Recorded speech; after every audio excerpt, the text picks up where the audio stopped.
오늘 금값이 인류 역사상 처음으로 1트로이언스의 5,000달러를 넘어섰습니다. 그러면 금값은 앞으로도 계속 오를까요? 지금이라도 금을 사야 될까요? 혹시라도 지금 금을 사면 금값이 폭락할 위험은 없을까요? 그 부분을 집중적으로 파고들어 보겠습니다. 그런데 그 전에 제가 기쁜 소식을 하나 알려드릴까 하는데요. 드디어 지식한방이 골드 버튼을 받았습니다. 이렇게 금값이 5,000달러를 넘은 날 딱 도착하니까 너무 기분이 좋더라고요. 골드 버튼 이렇게 받게 된 건 정말 수많은 구독자님들의 덕분이라고 할 수 있고요. 앞으로 더욱더 열심히 하도록 하겠습니다. 자, 그러면 이제 여러분들이 궁금해하시는 인류 역사상 최초의 5,000달러 돌파, 앞으로 비밀과 전망에 대해서 진단을 해볼 건데요. 최근에 특징이 있죠. 금값 상승에 가속도가 붙었다는 겁니다. 이전에는 지지부진하다가 좀 오르네 하더니 왕창 오르기 시작했죠. 이걸 연도별로 보면 확연하게 드러납니다. 지금 26년 1월에 드디어 5,000달러를 돌파했는데 23년 1월만 해도 금값은 1트로이언스에 1,800달러에 불과했습니다. 그런데 24년 1월에 2,100달러 거기서 거기 갔죠. 근데 25년 1월에 드디어 2,750달러를 돌파하더니 단 1년 만에 거의 2배 가까이 오르면서 5,000달러를 돌파해버렸습니다. 그러니까 그래프가 이렇게 나타나는 거예요. 원래 이렇게 가격이 오를 때는요, 여러분, 선형으로 오르지 않습니다. 항상 비선형으로 오르기 때문에 아직까지는 금값이 점점 가속도를 붙여가면서 올라가고 있죠. 자, 그렇다면 금값은 왜 오르는 걸까요? 저는 2019년부터 초지일관 금을 사야 된다라고 주장을 했고요. 지금까지 수많은 컨텐츠 이전에 수없이 금값이 오르는 이유에 대해서 설명을 해왔는데 다시 한번 정리하자면 차트 하나로 이렇게 말씀드리겠습니다. 첫 번째, 가장 중요한 원인 중에 하나는 2018년 이후에 금 생산량이 정체되기 시작했습니다. 한 해 2016년만 해도 금 생산량이 3,600톤이었는데 2017년에 3,400톤으로 주저앉은 다음에 계속해서 3,400톤만 생산되고 있거든요. 이걸 한마디로 말하면 피크 골드라 그래서 이제 금 생산량이 더 이상 늘어나지 않는 시대로 바뀐 겁니다. 게다가 지금 우리가 캐기 쉬운 금은 이제 딱 20년치 정도밖에 없거든요. 물론 앞으로 과학이 엄청 발달하고 혁신이 계속 일어나면 더 많은 금을 발견할 수도 있긴 하겠지만 문제는 물리법칙에 한계가 있다는 겁니다. 왜 그러냐? 옛날에는 흙을 1톤 캐면 금이 막 10g씩 나오고 그랬는데 지금은 0.5g 이 정도밖에 안 나오니까 이놈의 물리법칙에 발목 잡혀서 이게 혁신만으로는 해결할 수 없는 문제들이 생긴 겁니다. 게다가 새로운 금광을 발견하는 속도도 이제는 완전히 더뎌졌기 때문에 금 생산량이 정체된 현상이 이미 2018년부터 굳어진 겁니다. 게다가 2020년에 천문학적인 양적 완화 그리고 낮은 금리를 지속했죠. 물론 잠깐 금리를 높였던 적이 있는데 근데 지금 미국 경제에 여러 가지 문제들이 해결되지 않은 상태에서 자꾸만 금리를 낮추고 있습니다. 그러다 보니까 양적 완화로 푼 돈을 걷어들이기는커녕 더 많은 돈이 다시 풀리기 시작했죠. 그러니 당연히 금값이 오르는 현상이 나타난 겁니다.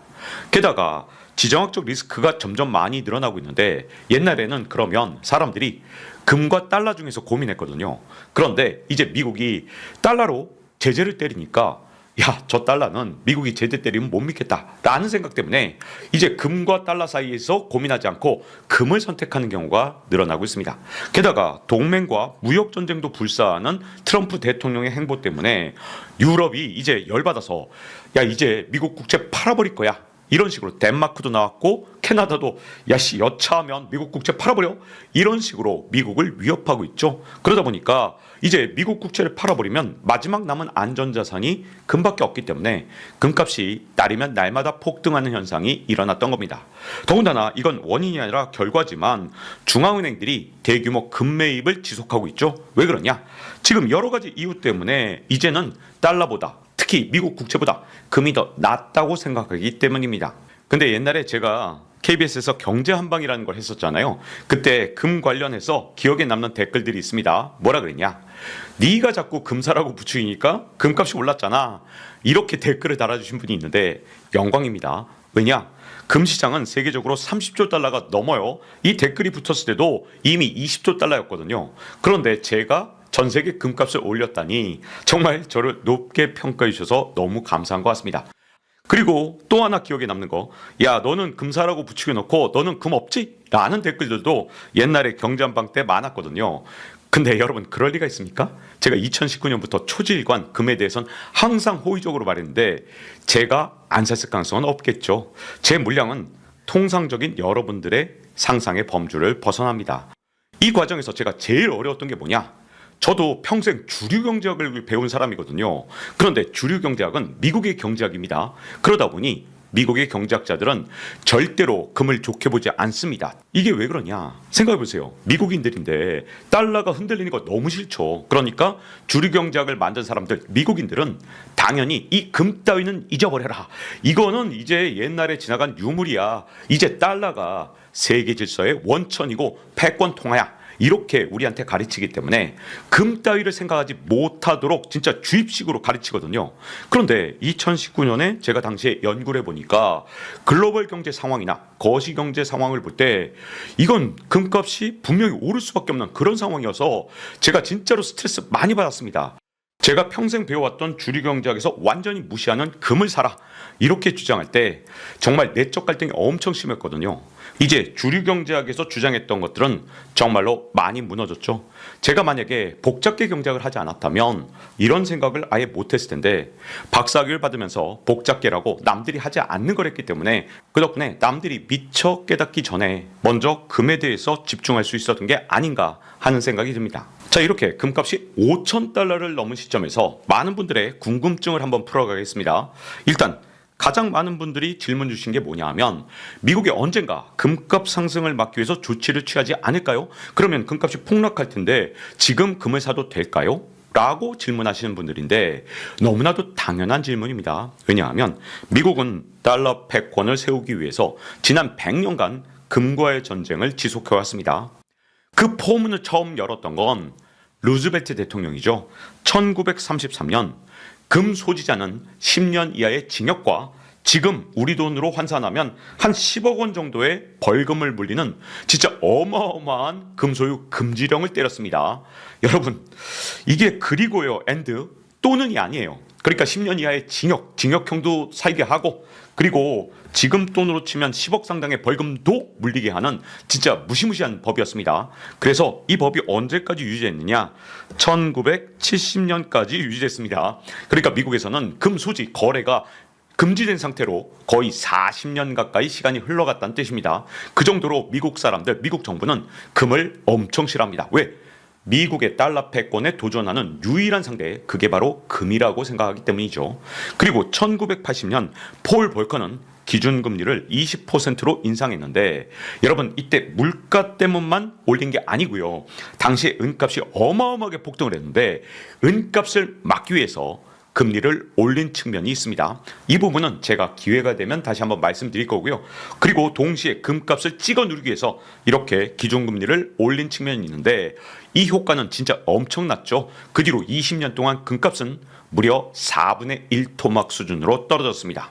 그리고 2011년에도 미국과 금의 전쟁이 있었는데 당시에는 선물 증거금을 올리는 방식으로 금값을 떨어뜨렸습니다. 어떻게 했느냐?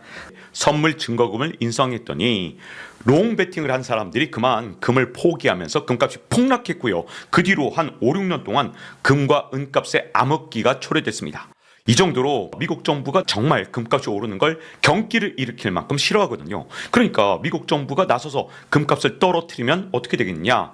당연히 금값이 떨어질 가능성 있겠죠. 하지만 지금은 미국이 더 이상 금과 은값을 통제하지 못하는 이유들이 생겼습니다. 아무리 트럼프 대통령이 지금 막 나가고 있다 하더라도 과거의 루즈벨트 대통령처럼 금소유 금지령을 내리는 것은 불가능합니다. 왜 그러냐? 1933년에는 달러 패권이 미약했기 때문에 오히려 이렇게 금소유 금지령이라는 황당한 조치를 내릴 수 있었지만 지금은 달러 패권국이거든요. 그래서 오히려 금소유 금지를 못합니다. 왜 그러냐? 만약에 미국이 금소유 금지를 1933년처럼 하게 되면 그러면 미국 망했구나. 오히려 달러가 더 폭락하게 되면서 정말 달러에 대한 신뢰도가 무너질 수가 있기 때문입니다. 여러분 대표적인 사례가 언제냐? 프랑스 최초의 종이돈이 바로 리브르라는 건데 예전에 리브르 가치가 폭락을 하니까 프랑스 왕정에서 어떻게 했느냐? 금의 유통을 완전히 금지시켰습니다. 그랬더니 사람들이 어떻게 생각했냐? 리브르란 종이돈이 망했구나. 그러니까 저렇게 왕정에서 금의 유통과 소유를 금지시킨 거 아니냐? 그래서 오히려 그 당시에 프랑스 통화였던 리브르 가치가 진짜 완전 폭락을 했고 프랑스의 물가가 몇 배씩 뛰었거든요. 그래서 여러분, 이렇게 패권 국가가 금 소유를 금지시키는 건 달러가 망했다는 신호이기 때문에 이제는 예전처럼 이런 극단적인 조치는 아예 내놓을 수가 없습니다. 그러면 두 번째 방법, 폴 볼커트처럼 금리를 인상하면 되겠죠. 폴 볼커가 금리를 인상한 건 물가를 잡기 위해서도 있지만 금값과 은값을 잡기 위한 그런 효과도 굉장히 컸거든요. 그런데 여러분, 폴 볼커트는 GDP 대비 미국의 국가 부채가 30%밖에 되지 않았습니다. 그래서 금리를 20%로 올려도 미국이 이자를 갚는 데 큰 문제가 없었는데 지금은 GDP 대비 무려 120%를 초과하게 됐거든요. 자, 그러면 무슨 문제가 생기느냐? 만약에 폴 볼커식으로 금리를 지금 20%까지 못 올린다 하더라도 한 8, 9% 정도로 올린다. 그 정도는 돼야 금값을 잡거든요. 그러면 무슨 일이 생기느냐? 결국 이자를 갚기 위해서 미국이 어마어마한 국채를 더 많이 발행해야 되기 때문에 그야말로 미국의 국채 시장이 박살이 나고요. 그리고 동시에 금값은 더 튀어오르기 때문에 오히려 역효과가 일어날 수 있습니다. 그리고 세 번째 방법은 선물 증거금을 2011년처럼 인상하는 건데 이건 굉장히 효과적이었어요. 2011년까지는. 왜 그러냐 하면 그 당시만 해도 금융시장에서의 왕좌는 미국 혼자서 잡고 있었기 때문에 미국 마음대로 금값을 떨어뜨리고 싶으면 떨어뜨릴 수가 있었는데 근데 지금은 상황이 달라졌죠. 만약에 금선물 증거금을 인상해서 금값이 일시적으로 떨어지게 되면 중국과 인도, 브라질 같은 나라가 어유 감사해요. 금을 싸게 살 수 있네. 이렇게 미국의 실물 창고를 털어가면서 금을 싹쓸이하기 때문에 이걸 의도적으로 금값을 낮출 수 없는 상태가 됐습니다. 왜 그러냐? 이제는 미국의 금융시장에서 금을 갖고 있다는 그 종이 증서를 믿지 않고 실물로 무조건 금을 받아가는 세상으로 바뀌었기 때문에 이제 가짜금, 종이금을 발행할 수가 없거든요. 그랬다가 만약에 실물 인도 요구가 나오면 금 창고가 텅텅 비었다는 게 들키면서 금 가격이 더 폭등하고 혹시라도 달러 가치가 왕창 떨어질 수가 있기 때문에 이 세 번째 방법도 예전처럼 쉽게 쓸 수가 없습니다. 그런데 여러분, 미국 사람들의 가장 큰 장점이 뭐죠? 창의적이고 개척적이고 적응력이 뛰어납니다. 왜냐? 신대륙 미국을 개척했던 사람들이라 그런지 그 창의적인 그런 피가 여전히 내려오고 있다고 전 보여지거든요. 그래서 이번에도 금값 상승에 대해서 미국인들은 이미 창의성을 발휘하고 있다고 봅니다. 어차피 금값 상승을 못 막으면 차라리 이용하자. 이런 얘기들이 미국 내에서도 계속해서 나오고 있거든요. 자, 제가 한번 비유를 해보겠습니다. 빚 때문에 쪼들렸던 기업의 땅값이 만약에 10배가 오르게 되면 빚을 다 갚고도 돈이 남게 될 겁니다. 미국도 지금 빚에 쪼들려 있죠. 근데 미국에는 엄청난 자산이 숨겨져 있습니다. 바로 금인데 무려 8,133톤. 전 세계 중앙은행과 정부 가운데 미국이 가장 많은 금을 갖고 있습니다. 그런데 여러분, 여기에 놀라운 비밀이 있는데 지금 금 가격이 얼마라고 장부에 기록되어 있느냐? 이 금을 살 때 취득가 42달러 22센트라고 기록되어 있습니다.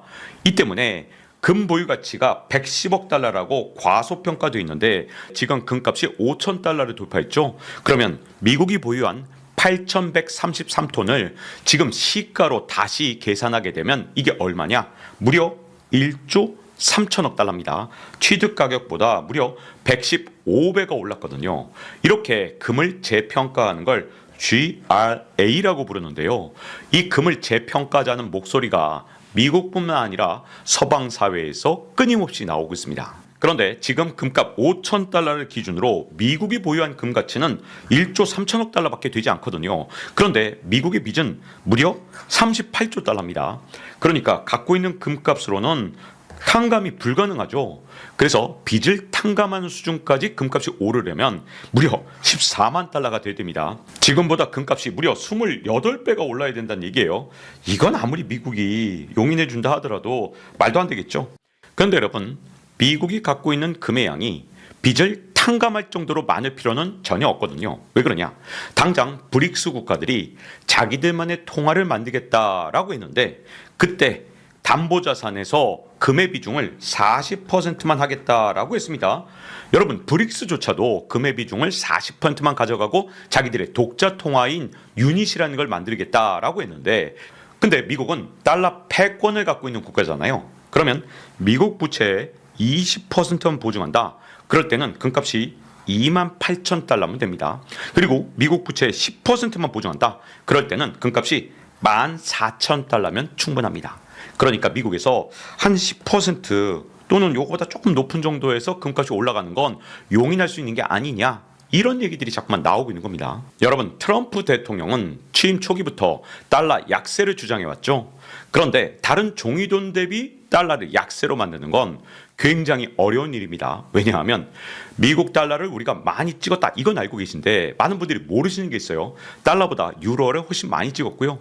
그리고 위안화도 달러보다 훨씬 많이 찍었고, 엔화는 아예 달러보다 한 4배쯤은 더 많이 찍었다, 이렇게 볼 수 있거든요.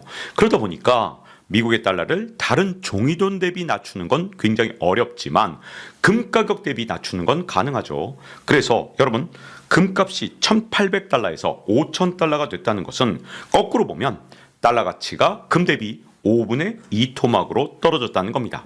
그러니까 트럼프 대통령이 다른 종이돈보다 달러를 약세로 만드는 건 어려운 일이지만 금값, 여러분, 금이 돈이라고 생각하면 지금 달러는 어마어마한 약세를 보이고 있다는 거거든요. 그래서 트럼프 대통령이 금값 대비 약달러를 일부러 용인하는 것이 아닌가, 이런 의구심이 계속해서 나오고 있는 거죠. 왜 그러냐?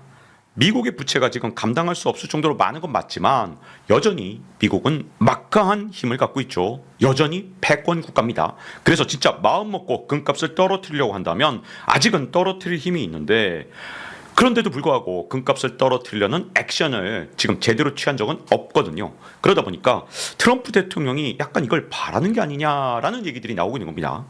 게다가 금값이 오르는 걸 유럽도 은근히 바라는 게 아니냐, 이렇게 보이는 발언들이 나오고 있는데, 이게 그래서 실수냐 고백이냐, 이런 얘기들인데요. 네덜란드 중앙은행 총재 클라스 노트라는 사람이 2023년에 이런 발언을 했습니다. 중앙은행의 대차 대주표가 손실을 입어도 걱정이 없다. 그러니까 중앙은행이 돈을 마구잡이로 찍어내고 이것 때문에 문제가 생겨도 걱정이 없다는 거예요. 왜냐하면 우리한테는 금을 재평가할 수 있는 방법이 있기 때문이다. 만약에 금값이 오르게 되면 그 미실현 이익으로 손실을 메꿀 수 있다라고 했는데, 유럽이 이게 정말 가능하냐 보면 유럽 국가들의 주요 국가들 잘 보면 외환보유액의 무려 70에서 80%가 금입니다. 여러분, 독일 같은 나라 외환보유고의 거의 80% 금으로 구성되어 있어요. 프랑스나 이탈리아도 금의 비중이 엄청나게 높습니다. 그래서 금의 재평가를 하면 빚을 상당 부분 탕감할 수 있는 건 미국만이 아니라 유럽도 마찬가지입니다. 그런데 한국은 금을 갖고 있는 양이 고작 104톤밖에 안 돼요. 그래서 금 보유량은 세계 36입니다. 우리 한국은 외환보유고의 단 1%만 금으로 구성되어 있고요. 그것도 남의 금고에 보관되어 있습니다. 어디에 보관되어 있냐? 영국에 보관되어 있거든요. 요즘에 독일 같은 나라는 남의 나라에 보관되어 있던 금을 전부 다 독일로 실어 나르고 있는데, 왜 그러냐? 지금 지정학적인 위기가 계속되는 데다가 언젠가는 금 수출 금지를 한다든가 이런 극단적인 조치를 할 수도 있다고, 위험하다고 생각하기 때문에 이렇게 금을 자국으로 전부 다 가져오는 조치를 취하고 있습니다.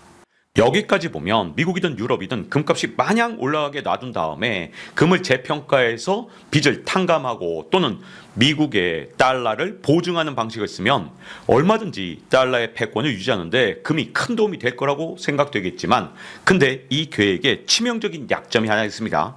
그게 뭐냐? 중국의 금 보유량이 너무나도 비밀스럽게 늘어나고 있다는 겁니다. 공식적인 금 보유량은 미국이 8,133톤, 중국이 2,262톤이니까 경제 규모 대비 중국의 금 보유량이 훨씬 적습니다. 그래서 금을 재평가하면 미국이 일방적으로 유리한 것처럼 보이는데, 문제는 중국이 몰래 금을 모으고 있다는 거예요. 이게 최근 들어서 금값 급등의 주요 원인이죠. 그러다 보니까 중국의 실제 금 보유량은 최소 3,000톤에서 5,500톤까지 갈 것이라는 썰이 많습니다. 게다가 시간이 지나고 나면 중국에서는 금 생산량이 많기 때문에 좀 있으면 한 3, 4년 지나고 나면 금 보유량이 미국을 능가할 수도 있다는 분석도 있거든요. 그런데 여러분, 만약에 3,000톤이면 미국이 금 가격을 재평가해서 뭔가 달러의 기반을 단단히 다지는 그런 조치를 취할 수 있는데, 만약에 5,500톤이 넘고 점점 늘어나서 언젠가는 미국보다 중국의 금이 더 많은 게 드러난다. 그러면 미국 입장에서 금을 재평가하는 게 상당히 부담스러울 수밖에 없거든요. 그래서 중국이 미국한테 혼선을 주기 위해서 금 보유량을 비밀로 하고 있는 겁니다. 얼마인지 안 가르쳐줘야 미국이 헷갈려서 금 재평가를 할까 말까 지금 엄청 고민할 수밖에 없겠죠. 그래서 금 가격이 마냥 올라가는 걸 미국인들이 좋아할 수만은 없는 겁니다. 왜? 중국에는 금 매장량도 많고 생산량도 많기 때문에 금을 섣불리 재평가했다가 자칫해서 중국의 국력만 강화시킬 수도 있기 때문입니다. 자, 오늘 금값이 1트로이언스에 5,000달러를 돌파했음에도 여전히 상승 가능성이 높습니다. 자, 그럼에도 불구하고 하락 위험도 있음을 명심해야 되는데요. 일단 가장 위험한 건 단기간에 너무 많이 올랐다는 겁니다. 시장이 과열되고 갑자기 급격하게 올라가면 자연스럽게 매도 압력이 생기거든요. 왜 그러냐? 항상 그렇듯이 금을 저처럼 오래 보유하는 걸 좋아하는 사람도 있지만 단기 투자자도 굉장히 많습니다. 그래서 이익 실현을 당장 하려는 사람들 많죠. 왜? 급격하게 올랐으니까. 그러면 그 시점이 언제 올지는 모르지만 일반적으로 매도 압력이 한번 생기면 적게는 10%에서 가끔은 20%까지도 단기 하락이 오는 경우가 있거든요. 근데 이게 언제 올지는 아무도 모른다는 거예요. 서로 눈치 게임 하다가 제가 팔았네 이렇게 가격이 내려가기 시작하면 그 다음부터는 알고리즘이 팝니다. 문제는 이때 들어가면 굉장히 괴롭다는 거예요. 그리고 두 번째는 금값이 혹시 장기 하락하는 경우가 있느냐? 네, 있습니다. 어떤 경우냐? 일단 경기 침체가 오는 경우다라고 할 수 있는데, 여러분 경기 불황과 침체는 약간 용어가 다릅니다. 불황은 좀 마일드한 거고요. 경기 침체는 아주 심한 거죠. 그래서 불황 정도라면 일반적으로 금값은 오릅니다. 왜냐하면 불황이 오면 완화적인 통화 정책을 쓰게 되고 돈이 풀리면 금값이 꾸준히 상승하죠. 그런데 경기 침체라면 사람들이 현금만이 살 길이다 라고 생각하면서 금도 팔아버리거든요. 예를 들어서 투자자는 주식에도 투자하고 금에도 투자했다. 그러면 주가에서 손실이 나거나 아니면 선물 증거금을 마련하지 못하면 갖고 있는 금을 팔아버립니다. 게다가 일반인들은 생계를 위해서 갖고 있는 금 목걸이, 금 반지 이런 걸 팔아버릴 수도 있거든요. 왜냐? 당장 내 일자리가 사라지면 먹고 살아야 되니까 금을 팔아서라도 연명을 해야 됩니다. 그래서 일단 경기 침체가 오면 금값이 급락을 했다가 나중에 돈을 풀면 급반등하는데, 이 부분에서 굉장히 어려움을 겪을 수가 있다는 게 경기 침체의 가장 큰 문제입니다. 다만 고금리는 옛날하고 좀 달라졌어요. 옛날에 폴 볼커가 금값이나 은값을 잡을 때 금리를 엄청 올렸습니다. 그래서 은시장이 박살이 난 적이 있어요. 그런데 예전하고 달라진 점이 있습니다. 폴 볼커가 활약했던 1980년만 해도 금과 미국 국채가 서로 경쟁하는 관계였기 때문에 미국 국채가 금리를 왕창 퍼준다고 하니까 금을 팔고 미국 국채로 옮겼지만, 지금은 미국 국채에 대한 신뢰도가 크게 떨어져 있기 때문에 이제는 웬만큼 금리가 올라서는 금을 팔고 국채로 옮겨갈 가능성이 예전만큼 높지가 않다는 겁니다. 그래서 금리가 오른다고 무조건 금값이 하락한 시대는 끝났다는 게 금 투자자들한테는 예전보다 훨씬 유리해진 점이라고 할 수 있죠. 이렇게 금 투자에 대해서 알아봤는데요. 만약에 변동성을 즐기는 사자의 심장을 갖고 계신 분이다. 그러면 은 투자도 한번 고려해 볼 만한데, 여러분 금값이 오를 때 은값은 보통 2배 정도 빨리 올랐거든요. 근데 최근에는 은이 아주 중요한 산업재로 쓰이면서 금값이 오를 때 3배나 4배까지도 빨리 오른 적이 많습니다. 그 대신 여러분 떨어질 때도 3배나 4배 더 빨리 떨어질 가능성이 굉장히 크다는 겁니다. 그리고 또 하나 문제는 뭐냐? 경기 불황이 왔을 때 금값은 일반적으로 서서히 오릅니다. 왜? 돈을 푸는 속도가 더 빠르니까요. 그런데 은은 이제 산업재 수요가 전체 은 수요의 50%를 넘었기 때문에 경기 불황이 오면 은값이 떨어질 가능성이 높다는 겁니다. 그래서 금에 비해서는 안전자산으로서의 성격이 좀 약하다는 게 은의 약점이고요. 그래서 변동성을 견딜 수 있는 사람만 투자가 가능한 게 은이다. 라고 할 수 있는데, 근데 우리나라에서 투자하기 어려운 점이 있죠. 한국에서 은 ETF를 사는 거, 이건 전부 다 선물이니까 장기 보유하면 큰일 납니다. 이건 일반적으로 계속 가치가 깎여 나갈 수밖에 없어요. 이건 선물을 좀 아시는 분들은 아실 겁니다. 거기다가 또 문제가 뭐냐? 실버 뱅킹, 이건 수수료도 너무 커요. 그리고 레버리지 투자, 여러분 은도 변동성이 큰데 레버리지 하면요 절대 여러분 잠을 못 주무십니다. 그리고 실버바, 이건 아예 그냥 신경 끄세요. 왜냐하면 되팔 때 이거 본전 못 찾습니다. 그래서 지금 우리나라에 있는 은 상품 중에서는 은에다가 투자할 만한 좋은 상품이 없어서 미국에 상장된 실물 은 ETF 중에서 잘 골라서 투자하는 게 좋습니다. 다만 은은 금보다 변동성이 크다는 것을 꼭 명심해 두셔야 되고, 산업재 수요 때문에 경기 불황에도 약할 수 있다는 부분도 꼭 염두에 두셔야 됩니다. 제가 때마침 골드 버튼을 받았을 때 금값도 인류 역사상 처음으로 5,000달러를 돌파했는데요. 앞으로 금값이 이렇게 갑자기 오른 만큼 변동성이 클 수가 있기 때문에 약간은 주의를 하면서 볼 필요는 있지만, 장기적으로 금값이 떨어졌을 때를 노려서 금을 계속 사야 되느냐, 이 부분에 있어서는 저는 아직도 예스라고 봅니다. 그 이유는 지금 종이돈을 계속해서 찍어낼 수밖에 없는 그런 우리 인류 전체의 문제가 있기 때문에, 금값이 혹시라도 기간 조정을 받는다든가, 아니면 미국이 오랜만에 예를 들어서 금값을 억지로 찍어 누른다든가 이런 현상이 일어나면 그때마다 금을 조금씩 담가가는 건 굉장히 우리가 포트폴리오를 다변화하는데 중요한 선택지가 될 것으로 보여집니다. 자, 이제 박종원의 지식 한방 마칠 시간이 됐고요. 다음 시간에 뵙겠습니다.